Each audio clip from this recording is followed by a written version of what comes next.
Micky Rosenfeld is Israel's police national spokesman to foreign media, joins us now from West Jerusalem. Good to have you with us. So the latest tension started with fears, concern that Israeli police might uphold an Israeli court order and forcibly evict Palestinians from Sheikh Jarrah neighborhood, as well as actions, administrative and security measures taken by Israel in East Jerusalem around the al-Aqsa mosque compound. My question to you, though, sir, do you accept that you are an occupying power, this is according to the UN, you are an occupying power which has no legal authority to impose Israeli law in these occupied territories?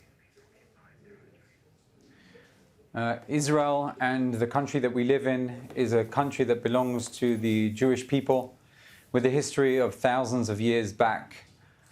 Israel and the different units, and I'm referring to the IDF and the Israeli National Police, will do everything possible in order to maintain public order and prevent large-scale incidents from taking place in Jerusalem.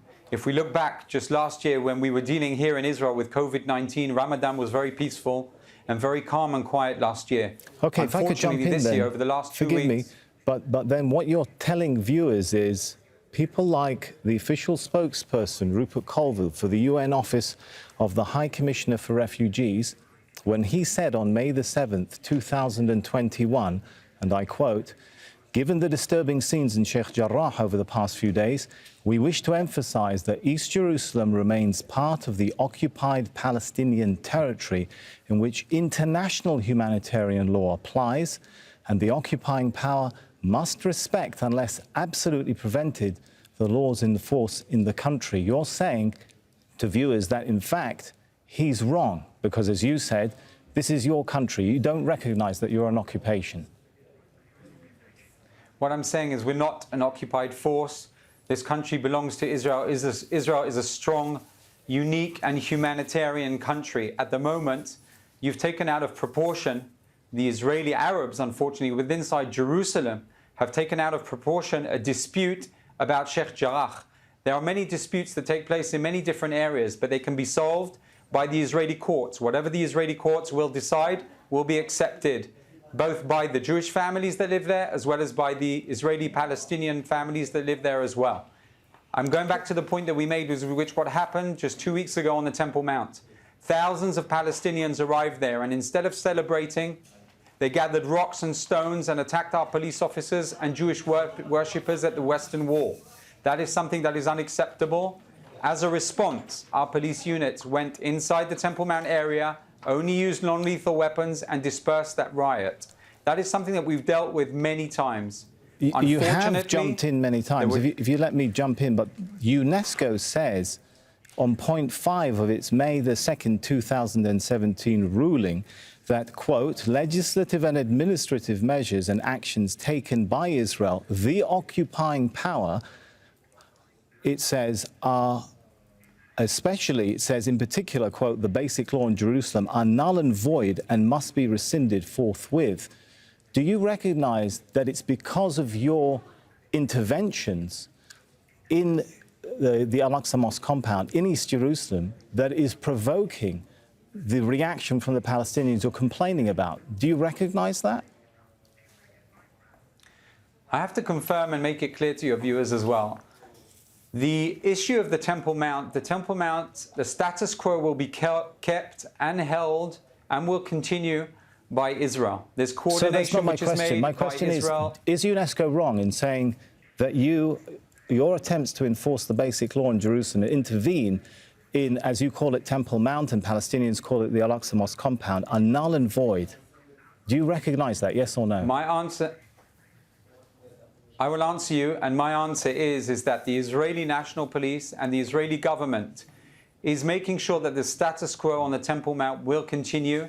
This is one of the issues that we're dealing with. People are praying on the Temple Mount, and I'm talking about Muslims, 5 times a day in peace and quiet in a respectable manner. So you're not really answering the question about whether you recognize what UN organizations are saying. Let me quote to you then instead what Human Rights Watch has said in its report of June 4th, 2017. Israeli authorities have since 1967 facilitated the transfer of civilians to the occupied West Bank. Do you accept what UN organizations, what human rights organizations are saying? You are an occupying power that is violating international law. I can see that you've gathered and put together all the quotes. The point is you and people have to understand and realize you're not talking and interviewing me in 1967. We're talking about 2021. Sir, I've quoted to you quotes from Rupert Colville in May the 7th, 2021, and I have done my research and I make no apology for it. These need to be addressed. That's okay, I understand that.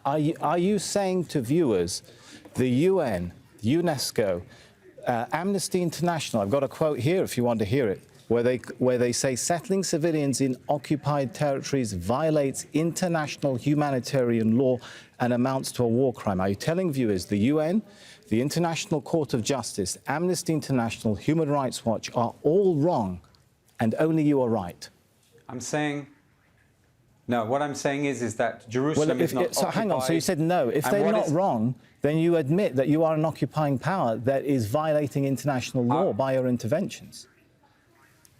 I heard your question, and I will answer your question now. Israel is in charge and is responsible and is making decisions as to what takes place here in Jerusalem, both West and East Jerusalem, together in the different neighborhoods and the different areas. Israel is fully in control of dealing with everything in terms of security. Israel is protecting the Israeli Jewish citizens as well as Israeli Arabs who are living in the different areas and the neighborhoods. Our responsibility is also to protect, to make sure that there are no frictions between the different sides, the different communities. I'm going back to a very important point, which is a sensitive point, which is what happened on the Temple Mount. We saw thousands of Palestinians taking the law into their own hands and attacking officers and attacking other areas. That is something that is unacceptable. And the Israeli police officers in and around who are guarding the three most holiest sites, the Temple Mount, the Western Wall, and the Church of the Sepulchre, are making sure that we're doing everything to prevent large-scale incidents. Right, you're describing to me, sir, what you're doing. I don't think you've really addressed the point and the question I've put to you of whether you recognise what these organisations are saying, that what you're doing is taking the law into your own hands. But I'm afraid we are out of time. Thank you very much for explaining your perspective. We'll leave it to the viewers to draw their conclusions. Thank you.